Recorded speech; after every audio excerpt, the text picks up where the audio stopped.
Thanks, Johnny. We now get some analysis on this race. Joining us is Justin Garcia, reporter at the Las Cruces Bulletin. He's been covering the race for district attorney in the 3rd Judicial District. Justin, thank you so much for joining us. Yeah, thank you for having me. Public safety has been a major issue for many folks in this area. Is it the top issue in this race? Yeah, it absolutely is the top issue. I think public safety, the nature of the office obviously lends itself to a lot of discussion and conversation about how to affect crime and how to affect specifically obviously prosecution, but yeah, it's the only thing they're talking about.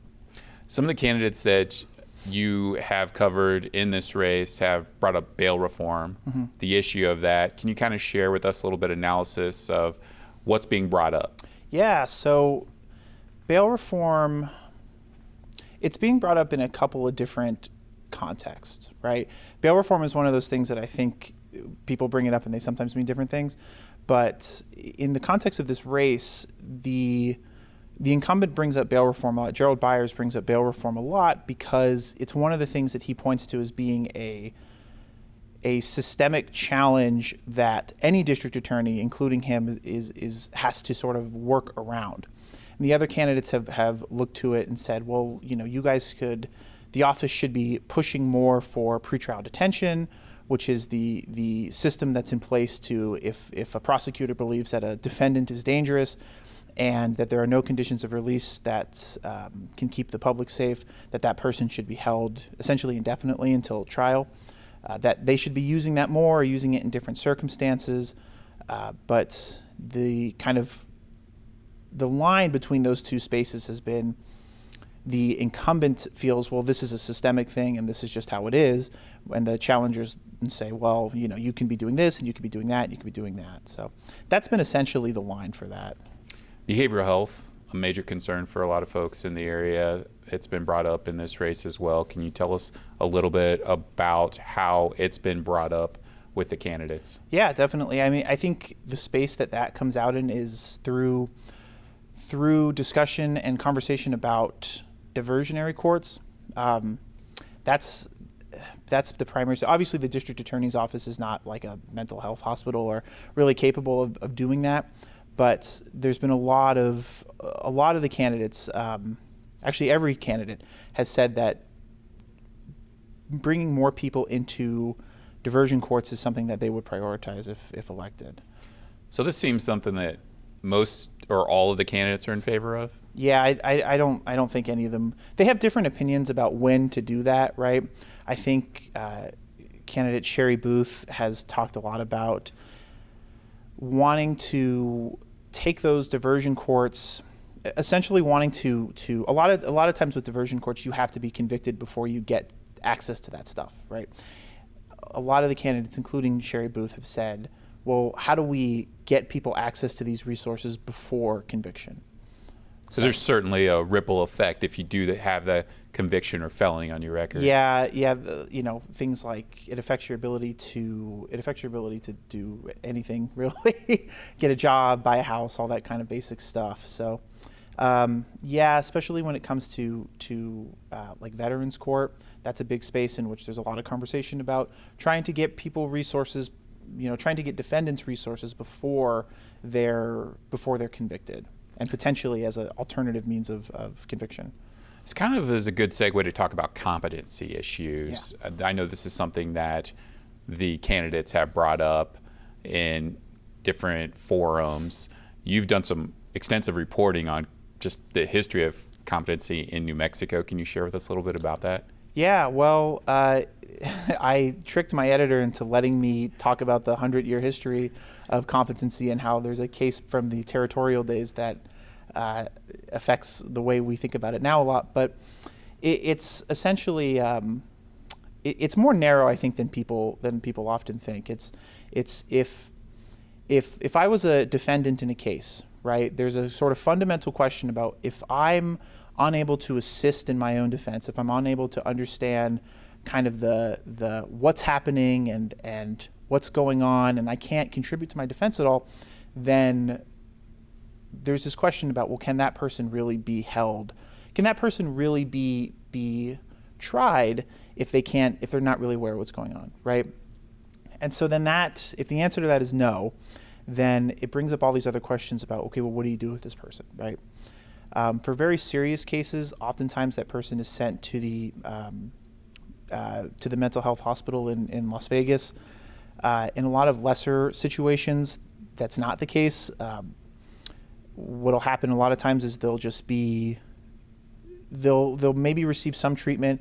If they happen to have a good family support system, that really helps them get access to treatment. But if they don't have that, then they kind of just are left to just return to society without having any change. Are any of the candidates bringing up infrastructure when it comes to competency and what happens with that issue? Not really. Not so much. The competency issue is fundamentally a legislative issue. There's a lot of talk that the special summer session competency is gonna be a big focus of that, but no, not particularly. Again, there's been, if you asked one of them about that, I would bet you that they would probably want to talk about diversion courts. They would probably pivot that question to talking about diversion courts, but yeah, not in terms of infrastructure for it. I certainly want to talk about, how the state legislature may address some of these issues in this summer. But I want to move on and talk about Doña County being a border county.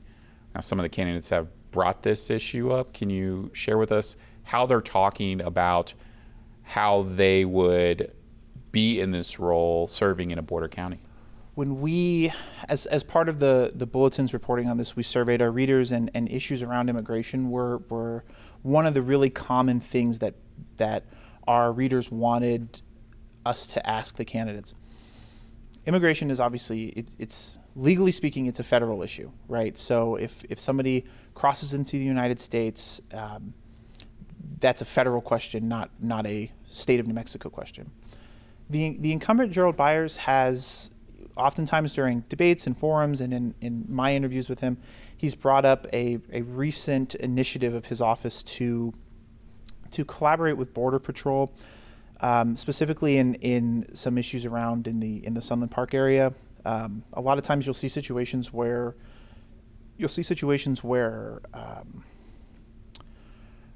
people are crossing into the United States, and there'll be individuals who kind of drive them in that area, and then the Border Patrol will engage in chasing them, and then so there's a number of kind of potential state crimes that occur in those situations.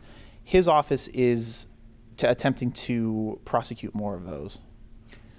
Caseload management, an issue that was brought up by the candidates, and how that's being processed. So can you talk with us a little bit about that issue? Yeah, well, that was a really interesting one, because that way back a million years ago in 2022, I wrote a story about the case management order.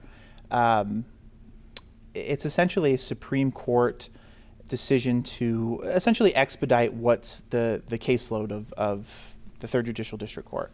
And there's a ton of factors that go into that, but it really became an issue. It really became an issue during kind of the early parts of this year, when a series of KFOX reports confronted the incumbent about the caseload. Right? There was this question about, well, how many case dismissals have you had? Well, how many? And he kind of declined to answer that, and so that kind of really brought to light the dismissal question. So, to kind of get back to your original question, there's definitely a ton of dismissals, and there has been really for the last year or two. Part of that was because the COVID-19 pandemic created a large backlog of cases when trials essentially stopped, and then were kind of pushed to be on the phone, and then resumed in person. That created a big backlog. The office also chronically, for really two district attorneys' offices now at this point, has chronically suffered from high turnover rates, and anyone who's ever worked in a place where there's high turnover knows that every time somebody leaves, they leave with all the knowledge that they have about how things operate. So that creates backlog. So that's the Supreme Court of the state of New Mexico kind of looked at that situation and said, well, let's put this case management order over Doña Ana County. Let's create these timelines for different cases depending on essentially the severity of the alleged crime, and let's clear this number. Let's make the line go down essentially, and that has been successful. There are more jury trials. Cases are moving faster. But especially, I think, in the first 6 months or so, that really led to a ton of cases being dismissed, including very serious ones. Like there was a murder case that was dismissed, I think, as one of the first ones that went through that process. So it's most cases, obviously, that go through the district court are not murder cases, but it includes serious ones like that as well. I see. Now, you brought up one issue, staffing concerns and high turnover rates within the office. What are candidates saying that they want to do to address that? Yeah, that's been the biggest point of drama in these debates and forums. The 4 challengers pointedly and explicitly blame the incumbent for that. They say that they reference his leadership style. They point to 3 of them are active defense attorneys in this community. And so they often bring up anecdotes of working against inexperienced prosecutors, having issues of discovery violations, that kind of thing. The incumbent kind of then turns that around and says, well,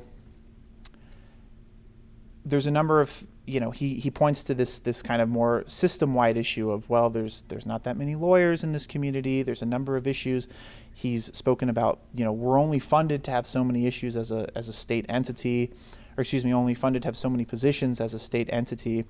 He also has referenced some issues around the fact that if a lawyer is good at being a lawyer, then larger private law firms take notice and essentially poach their employees. The challengers don't really buy that argument. Again, they bring it back to him as being the problem. So obviously the voters will be the ones to kind of decide that issue in June and November. Speaking of decisions, the Supreme Court, obviously you mentioned how they've played a role, but there's also state lawmakers going to Santa Fe this summer for a special session to talk about public safety and address issues. What sort of issues during that special session do you think are going to impact this office? I think competency. We talked about it before, but when I speak to lawmakers, both on and off the record, competency is the thing that they are talking about a lot and that they are not super thrilled about. One lawmaker who I spoke to on background was really, really concerned that the bill was not going to be ready, essentially, by the time the session rolled around. Lawmakers presented a competency reform during the regular session at the beginning of the year. That bill was as one person put it, not ready for prime time. There's definitely a fear that that's going to be the situation again this time, that the bill is just not going to be ready. It's going to have contradictions in it. It's not going to be able to address the issue. And again, I think there's this conflation between competency and mental health issues, right? Competency is this very narrow thing where can you assist in your defense, right? That's the question. There's other issues of someone may be able to assist in their defense, but their specific and unique mental health situation is putting them in situations where they commit crime. It's going to be interesting to see how that unfolds. Justin Garcia is a reporter at the Las Cruces Bulletin. Justin, thank you so much for joining us. Thank you for having me.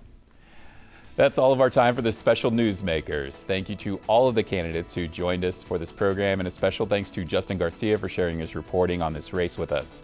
The New Mexico primary election is Tuesday, June 4th. A reminder, we want to hear your questions for candidates running in elections this year. What issues do you want candidates to weigh in on? You can submit your questions at krwg.org, where you can always keep updated with the latest news. Thank you for joining us for Newsmakers, featuring election 2024 coverage. I'm Anthony Moreno.